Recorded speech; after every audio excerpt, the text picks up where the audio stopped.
அன்பான கடகராசி நேயர்களே, சந்திரனை ராசி அதிபதியாக கொண்டவங்க ரொம்பவே அமைதியாக இருப்பாங்க. பாசமானவங்க, உணர்ச்சி பூர்வமான குணங்களை கொண்டவங்க, குடும்பம் மற்றும் உறவுகளுக்கு அதிகமான முக்கியத்துவம் கொடுப்பாங்க. தனக்கு பிடிச்சவங்களுக்காக எல்லா விஷயத்தையும் விட்டு கொடுக்கக்கூடிய தாராள குணம் படைச்சவங்களாக இருப்பாங்க. எல்லாரும் நல்லா இருக்கணும் அப்படிங்கிற பொதுநல சிந்தனை உடையவங்களாக இருப்பாங்க. கலை மற்றும் தனித்திறமைகளில் சிறந்து விளங்குவாங்க. சந்திரனை போல அழகா பிரகாசமாக இருப்பாங்க. வாழ்க்கை துணையின் அன்பை அதிகமாக விரும்புவாங்க.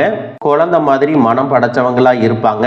எடுத்த காரியத்தை முடிக்கிற வரைக்கும் விடாமுயற்சியோட செயல்படுவாங்க. எல்லாரையும் அனுசரித்து போறதால உங்களுடைய தலைமை பண்பு மிகச் சிறப்பாக இருக்கும். இப்படி சிறப்பான குணங்கள் இருக்கக்கூடிய கடகராசி நேயர்களுக்கு இனி வரக்கூடிய காலங்களில் பார்த்தீங்கன்னா, கடகராசி புனர்பூசம் 4ஆம் பாதம், பூசம், ஆயில்யம் நட்சத்திரக்காரங்களுக்கு குடும்பம் மற்றும் ஆரோக்கியத்தில் சில மாற்றங்களை கொண்டு வரப்போகுது. வேலையை பொறுத்த வரைக்கும் உங்களுடைய கடின உழைப்பு அதிகரிக்கும் மற்றும் உங்களுடைய முயற்சிகள் எல்லாமே பலனளிக்கும். இந்த மாதத்தினுடைய பிற்பகுதி உங்களுக்கு வெற்றியை கொடுக்கும். வணிகம் சம்பந்தமாக நீங்க எடுக்கக்கூடிய முயற்சிகளில் தடைகள் வந்தாலும் உங்களுடைய விடாமுயற்சி மற்றும் புதிய புதிய சிந்தனைகள் காரணமாக அதுவெல்லாம் உங்களுக்கு நல்ல பலன்களை கொடுக்க போகுது. பணம் கொடுக்கல் வாங்கல்ல பார்த்தீங்கன்னா இது வரைக்கும் உங்களுக்கு தடைகள் எல்லாம் இருந்திருக்கும். இந்த மாதத்தின் பிற்பகுதியில் உங்களுக்கு சாதகமான முடிவுகள் கிடைக்கும். பண ஆதாயங்கள் உங்களை தேடி வரும். கடந்த சில மாதங்களா பார்த்தீங்கன்னா உங்க வாழ்க்கையில நடந்த சம்பவங்கள், ஏமாற்றங்கள், துரோகங்கள் எல்லாமே உங்களுக்கு மிகப்பெரிய ஒரு அனுபவத்தை கொடுத்து இருந்தாலும் சில விஷயங்களை எல்லாம் இப்போ வரைக்கும் உங்களால் ஜீரணிக்க முடியல. அதனாலேயே நிறைய நேரங்களில் மனசு வெறுத்து போய் இந்த வாழ்க்கையில் இதுக்கு மேலே நான் என்ன கஷ்டப்பட வேண்டி இருக்கு, எனக்கு இந்த வாழ்க்கையே பிடிக்கல அப்படின்னு சொல்லிட்டு இருப்பீங்க. இப்படி ஒரு வாழ்க்கை எனக்கு அமைஞ்சதுக்கு நான் வாழாமையே இருந்திருக்கலாம் அப்படின்னு கூட நெகட்டிவான எண்ணங்கள் உங்க மனசுல வரும். இதுக்கெல்லாம் என்ன காரணம் அப்படின்னு பார்த்தீங்கன்னா, நீங்க நினைக்கிறது ஒன்றும் நடக்கிறது ஒன்றுமாக இருந்திருக்கும்.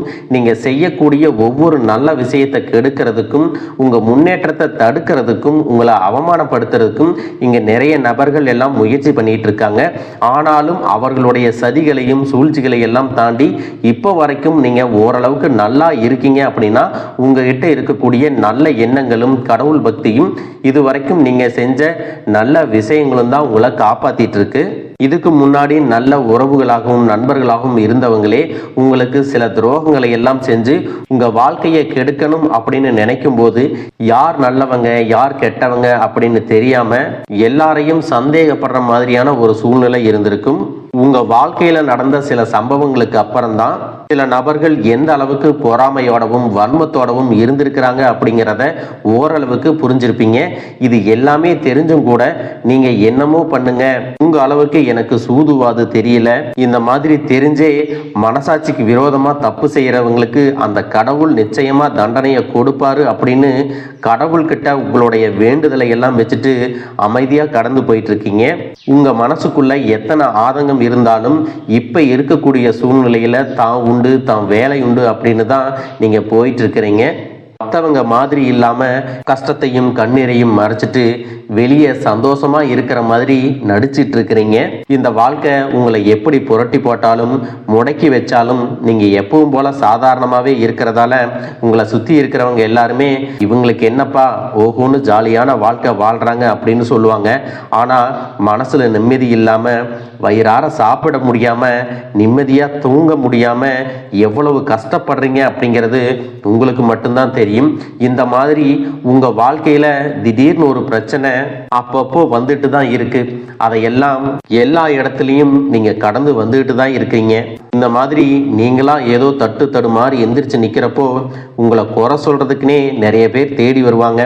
நீங்க 1000 நல்ல விஷயம் செஞ்சாலும் அதையெல்லாம் பாராட்டி ஒரு வார்த்தை கூட சொல்ல மாட்டாங்க. அதுவே உங்களுக்கு தெரியாம ஒரு தப்பு நடந்துட்டாலோ உங்களுக்கு சம்பந்தமான ஒருவர் தப்பு செஞ்சிட்டாலோ அது இந்த உலகத்துல யாருமே செய்யாத தப்பு மாதிரி குத்தி காட்டிட்டே இருப்பாங்க. அவங்களுடைய நோக்கம் என்னவா இருக்குன்னா, நீங்க நல்லா இருக்கணும் அப்படிங்கிறத விட நீ முன்னேறிடக்கூடாது அப்படிங்கிறதுல ரொம்பவே கவனமா இருப்பாங்க. நண்பர்களாக இருந்தாலும் சரி, சொந்தக்காரங்களாக இருந்தாலும் சரி, அவங்க தேவைக்குனா மட்டும் உங்ககிட்ட வந்து பழகுவாங்க. அந்த தேவை முடிஞ்சிச்சு அப்படின்னா உங்களை விட்டு விலகி போயிடுவாங்க. இப்படி மற்றவங்களுக்காக எல்லா விஷயத்தையும் செய்யக்கூடிய உங்களுக்கு ஏதாவது ஒரு அவசரம், ஒரு உதவி தேவைப்படுது அப்படின்னு போய் நின்னா உங்களுடைய சூழ்நிலையை புரிஞ்சுக்காம அவங்க 1000 கேள்விகளை கேட்டுட்டு அதுக்கப்புறமா சின்னதா ஒரு உதவி செய்வாங்க. இதையெல்லாம் நினைக்கும் போது நீங்க எப்படி அவங்களுக்கு உதவி செஞ்சு ஏமாந்திருக்கீங்க அப்படிங்கிறத இப்பதான் புரிஞ்சுப்பீங்க. இந்த வாழ்க்கையில எப்படியாவது முன்னேறணும் அப்படிங்கிறதுக்காக தினம் தினம் கஷ்டப்பட்டு உழைக்கிறவங்க. உங்களுடைய மனசாட்சிக்கு தெரிஞ்சு நீங்க யாருக்கும் எந்த கெடுதலையும் கஷ்டத்தையும் துன்பத்தையும் கொடுத்ததில்லை. ஆனாலும் உங்களுக்கு மட்டும் ஏன் இந்த மாதிரி கஷ்டங்கள் வருது, பிரச்சனைகள் வருது அப்படின்னு பார்த்தீங்கன்னா நீங்க நல்லவங்களா தான் இருக்கீங்க, நல்ல விஷயங்களை தான் செய்யறீங்க. ஆனாலும் உங்களை சுத்தி இருக்கக்கூடிய மனிதர்கள் அந்த மாதிரி நினைக்கிறது இல்ல. நீங்க என்னதான் பிரச்சனைகளை எல்லாம் தவிர்த்துட்டு வந்தாலும் ஏதாவது ஒரு சூழ்நிலையில பிரச்சனையும் கஷ்டமும் உங்களை தேடி வந்துட்டு தான் இருக்கு. ஆனா இனி வரக்கூடிய நாட்கள்ல உங்களுக்கு சந்தோஷத்தையும் மன மகிழ்ச்சியும் கொடுக்கக்கூடிய ஒரு காலகட்டமா இருக்க போகுது. இது நாள் வரைக்கும் பார்த்தீங்கன்னா உங்க வாழ்க்கையில் நடந்த கெட்ட விஷயத்தை எல்லாமே மறந்துருங்க. இனி வரக்கூடிய நாட்கள்ல உங்களுக்கு எப்படிப்பட்ட நன்மைகள் எல்லாம் கிடைக்க போகுது, எந்த இடத்துல நீங்க கவனமா இருக்கணும் அப்படிங்கிறத நீங்க மனசுல வச்சுக்கணும். மார்ச் மாதத்துல சனியினுடைய வக்ர நிவர்த்தியும், குருவினுடைய பெயர்ச்சியும், சுக்கிர பெயர்ச்சியும், சூரிய பெயர்ச்சி, ராகு கேது பெயர்ச்சிகள் அப்படின்னு கிட்டத்தட்ட 5 பெயர்ச்சி பலன்கள் எல்லாமே உங்களுக்கு இந்த 2026ஆம் ஆண்டுல முழுமையான பலன்களை கொடுக்க போறாங்க. அதனால இந்த காலகட்டங்கள்ல எதையெல்லாம் நீங்க இழந்துட்டோம், எதையெல்லாம் நீங்க மீட்டெடுக்கணும் அப்படின்னு நினைக்கிறீங்களோ அது எல்லாம் நிச்சயமா உங்களுக்கு கிடைக்க போகுது. சுக்கிர பயிற்சிகள் மூலமாக உங்களுக்கு பொருளாதாரத்துல நல்ல முன்னேற்றம் ஏற்பட போகுது. பெற்றோர்களுடைய உடல் நலத்துல கவனம் தேவை. இதுவரைக்கும் உங்களுடைய பணம் ஹாஸ்பிட்டல் செலவுகளுக்கோ, கடனுக்கு வட்டி கட்டுறது, வண்டிகள் பழுதாகி அதுக்காக செலவு செய்கிறது, மற்றவங்களுக்கு பணம் கொடுத்துட்டு அந்த பணம் திரும்ப வராம கஷ்டப்பட்டது, இந்த மாதிரியான சம்பவங்கள் எல்லாம் நடந்திருக்கும். இதற்கு பிறகு நீங்க பணத்தை சுப செலவுகளுக்காக செய்யணும். நல்ல விஷயங்களுக்கு பணத்தை செலவு செய்யும் போது உங்களுடைய கடன் சுமை பாதிக்கு மேல குறையும். தாய் வழியாக ஆதரவு கிடைக்கும். தொழில் செய்யக்கூடிய இடத்துல உங்களுடைய திறமைகள் வெளிப்படும். வேலை செய்யக்கூடிய இடத்துல உங்களுடைய உயர் அதிகாரிகளின் ஆதரவு உங்களுக்கு திருப்தியாக இருக்கும். சுப செய்திகள் எல்லாமே உங்களை வந்து சேரும். பூமி வாங்கக்கூடிய யோகம் உண்டு. வீடு கட்ட ஆரம்பிச்சு அந்த வேலைகள் பாதியில நிக்குது அப்படின்னா அந்த வேலைகள் எல்லாமே உங்களுக்கு சிறப்பா முடியும். உடன்பிறப்புகளின் திருமண முயற்சிகள் கைகூடும். புதிய வாகனங்கள் வாங்குறதுல ஆர்வம் காட்டுவீங்க. தொழில எதிர்பார்த்ததை விட கூடுதலான லாபம் கிடைக்கும். ஆரோக்கியம் சீராகி உற்சாகத்தோட எல்லா வேலையும் செய்வீங்க. அரசு வேலைகள்ல இருக்கிறவங்களுக்கு மேலதிகாரிகளுடைய ஆதரவு கிடைக்கும்.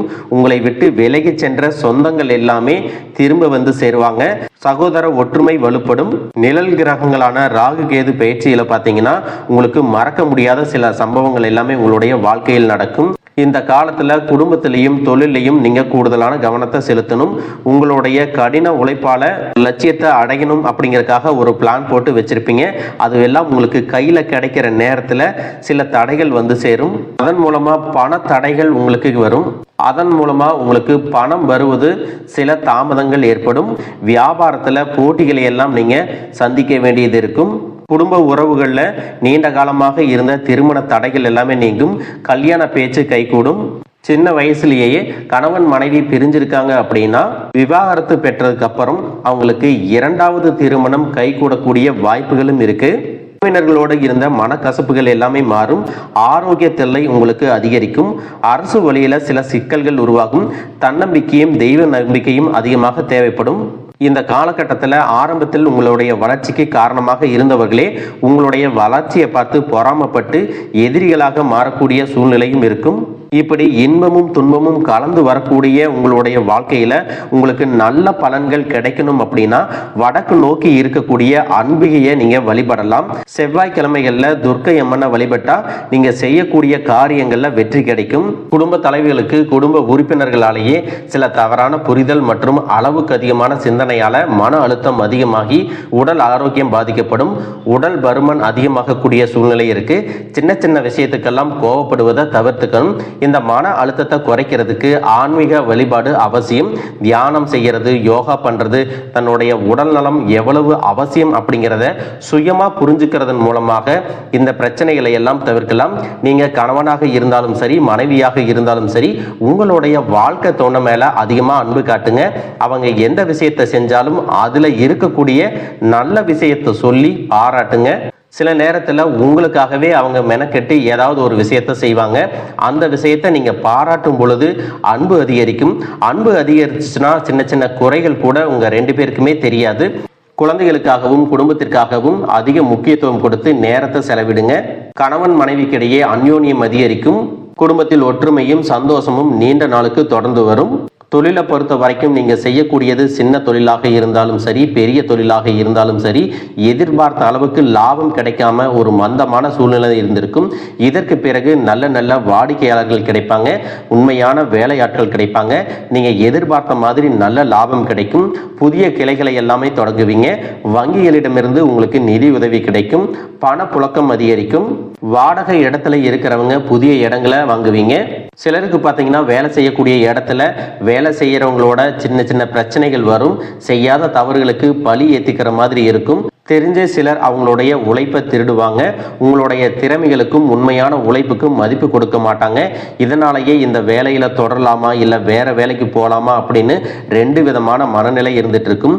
இந்த மாதிரியான குழப்பமான சூழ்நிலையில அவசரப்பட்டு எந்த முடிவுகளையும் எடுக்காம நிதானமா யோசிச்சு முடிவுகளை எடுக்கும் போது அதுவெல்லாம் உங்களுக்கு நல்ல பலன்களை கொடுக்கும். அரசு வேலைகள் மற்றும் போட்டித் தேர்வுகளுக்கு படிச்சுட்டு இருக்கிறவங்களுக்கு உங்களுடைய விடாமுயற்சி மற்றும் கவனச்சிதறல் இல்லாம தொடர்ச்சியாக பயிற்சி செய்யும் பொழுது இந்த 2026ஆம் ஆண்டுல நிச்சயமாக அரசு வேலை கிடைக்க போகுது. உங்களை பொறுத்த வரைக்கும் நீங்கள் தனியாக இருக்கும்போது சாதாரணமாக தான் இருப்பீங்க. உங்களுடைய சிந்தனை எல்லாமே நல்ல விதமாக தான் இருக்கும். ஆனால் உங்களுடைய சேர்க்கை மற்றும் தவறான நண்பர்களுடைய சேர்க்கை வந்துச்சுன்னா தேவையில்லாத போதை பழக்கத்திற்கு அடிமையாகிறது. கஷ்டப்பட்டு உழைச்சு சம்பாதிச்ச பணத்தை தவறான இடங்கள்ல முதலீடு செஞ்சு ஏமாறக்கூடிய வாய்ப்புகளும் அதிகமாக இருக்கு. அதனால நண்பர்களை தேர்ந்தெடுக்கும் பொழுது உங்களுக்கு கூடுதலான கவனம் ரொம்பவே முக்கியம். புதிய தொழில் மற்றும் முதலீடுகள் செய்யும் பொழுது அது நல்லதா கெட்டதா அப்படின்னு எல்லா இடத்துலையும் ஆராய்ஞ்சு பார்த்து முடிவெடுப்பது உங்களுக்கு நல்ல பலன்களை கொடுக்கும். என்னதான் உங்களை வீழ்த்தணும், உங்களை தோற்கடிக்கணும், உங்களை கெடுக்கணும் அப்படின்னு எத்தனை பேர் முயற்சி செஞ்சாலும் அந்த முயற்சிகளை எல்லாம் தோற்கடிப்பீங்க. அவங்கள நீங்க ஜெயிச்சு வருவீங்க. போலியான உறவுகள் மற்றும் விரும்பத்தகாத நபர்கள் உங்களை விட்டு விலகி போவாங்க. புதிய நண்பர்களுடைய சேர்க்கை உங்களுக்கு ஆறுதலை கொடுக்கும். இந்த மாதிரி புதுவிதமான மாற்றங்கள் எல்லாமே உங்க வாழ்க்கையில நடக்க போகுது. இந்த மாற்றங்கள் எல்லாமே உங்களை புது மனுஷனா, மிகப்பெரிய வெற்றியாளரா, ஒரு சாதனையாளரா மாத்த காலம் தயாரா இருக்குது. நல்ல விஷயங்களை மட்டும் செய்யுங்க, உங்களுக்கு நல்லதே நடக்கும். வாழ்க வளமுடன், வாழ்க பல்லாண்டு.